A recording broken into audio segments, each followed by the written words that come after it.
Hi! Hello! Welcome sa aking YouTube channel. Kanina po pumunta ako sa palengke, at mayroon ako ditong saging. So, gagawa ako ngayon ng aming merienda. Itong saging po ay hindi naman masyadong hinog. Ito po ay hilaw or young, no?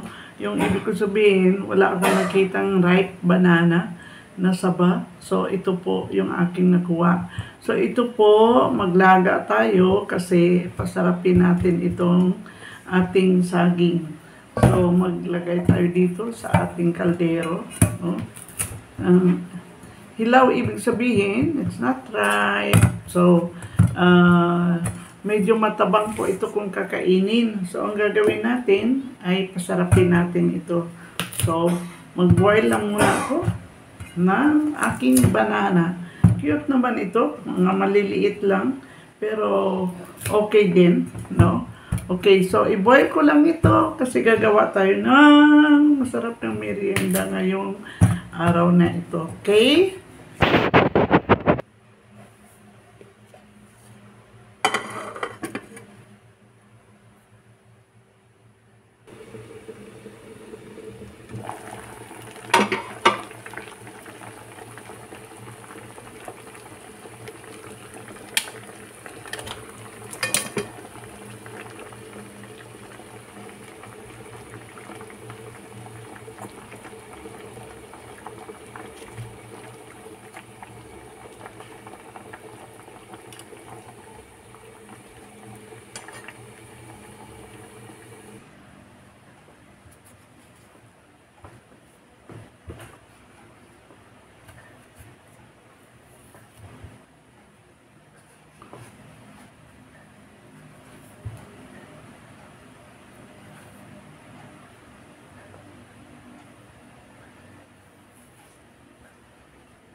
Mainit.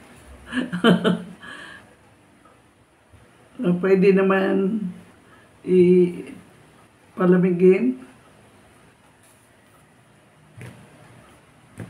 Ayan. So, hindi siya hinog, pero maniba lang, no? Yung mga maniba lang o kaya yung medyo hilaw pa, no? Ay medyo matabang siya. So, konti lang ang tamis nito. Although later on, maglagay tayo ng konting asukal lang, no? Para lang mayroon siyang masarap na lasa. So, balatan ko lang. Ito po sa probinsya, pag kinakain namin, ay nilalagyan lang namin ng asin. O kaya bagoong, no? But this time, ay gawin natin ito parang merienda na may kunting sugar o kaya kunting tamis ang lasa. Okay? Pero not too sweet kasi umiiwas tayo, magiging diabetic ka naman pag maraming sugar. Just a little sugar.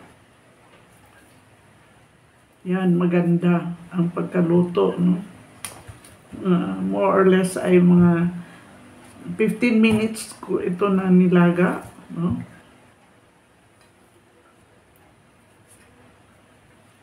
So, medyo matigas siya. Maliliit lang pero siksik.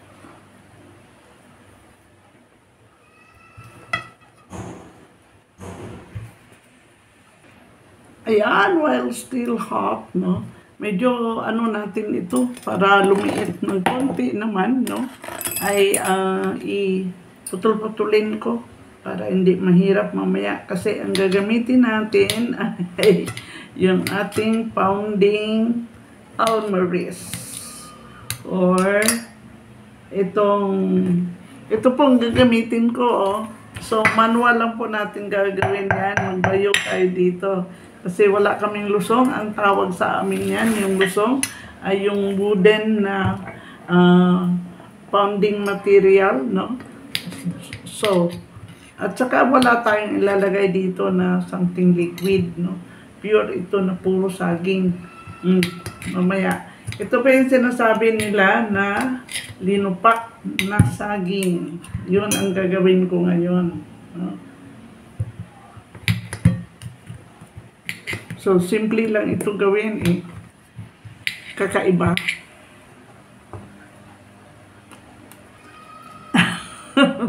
Masarap na po kainin.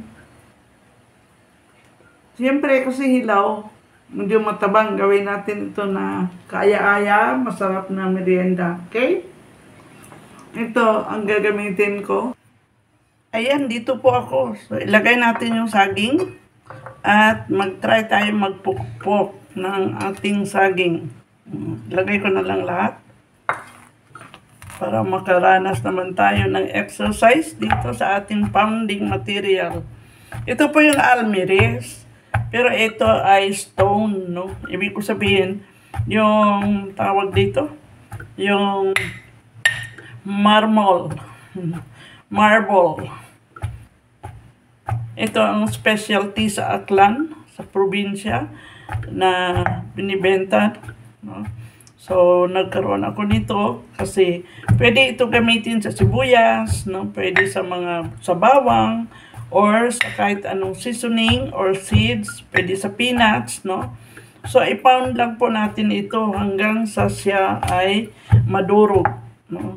Kasi hindi tayo maglalagay dito ng anything liquid. So, medyo mahirapan po yung ating blender kung ito ay i-blender natin. Siyempre, kung sa blender, maglagay tayo ng konting padulas, no? Na milk or water. But this time, puro banana po ito. So, pound lang. Exercise sa ating kamay. No? Ito po yung parang mano-mano ang tawag or traditional way. No? Kung mayroon kayong tinatawag namin sa Bisaya na lusong. But this time, ito po ay very useful para dito sa ating meriendang banana or taba na banana. Ayan. So, once in a while, ay baliktarin po natin. Look at that. Namas na siya. Pero semi lang. Kunting pound pa. Pero maglagay po muna ako ng kunting sugar. Kunti lang. Siguro ay 2 kutsara lang. Not in full. 1. 2. Kunti lang. Ayaw natin ng sobrang matamis. And then pound again. Ayan, look at that. Hindi naman po ito mabigat kasi maliit lang po ito, no, pang ganyan natin, no. Pero maganda na. Wow. Yummy. At this point, maglalagay po ako ng konting star margarine. Kunti lang. Pangdagdag linamnam. Okay, 1 kutsara. And then, isama po natin yan sa pag-pound. Wow.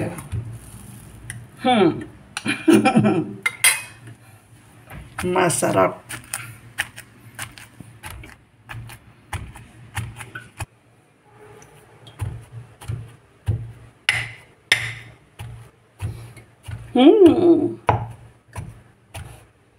Look at that. Creamy. See this? Ganda. Taste natin.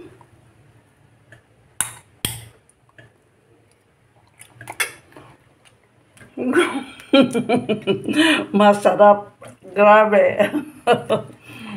Creamy, ah. Ang sarap po. Ready to serve. Wow.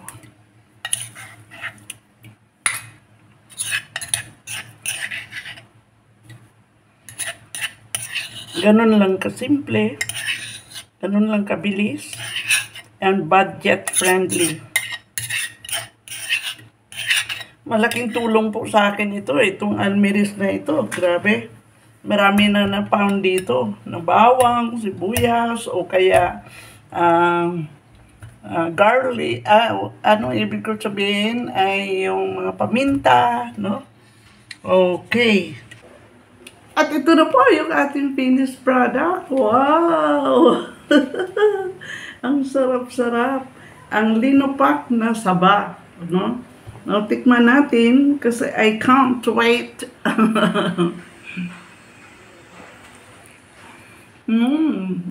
Yummy. Ang sarap po. Mano-mano lang natin ito sa almiris. No? Masarap. Creamy. Soft. Tama lang yung tamis niya. Masarap. So, ang saba na hilaw, ay pinasarap natin. Grabe. Try nyo. Masarap po.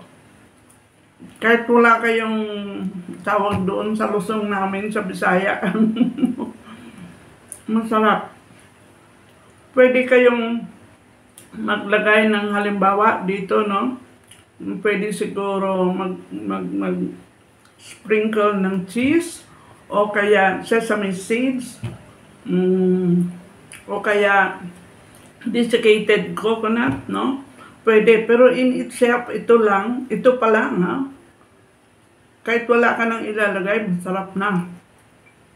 Siguro, pwede kayo mag-consume mga 2, 3, mga 4 nito. Kahit tubig lang ang kasama nito, masarap po. Yan ang ating merienda, budget friendly. Simpleng gawin. Mabilis gawin, no? At saka local na local, Pinoy na Pinoy. Ang saba na nilupak baw. Thank you for watching my vlog.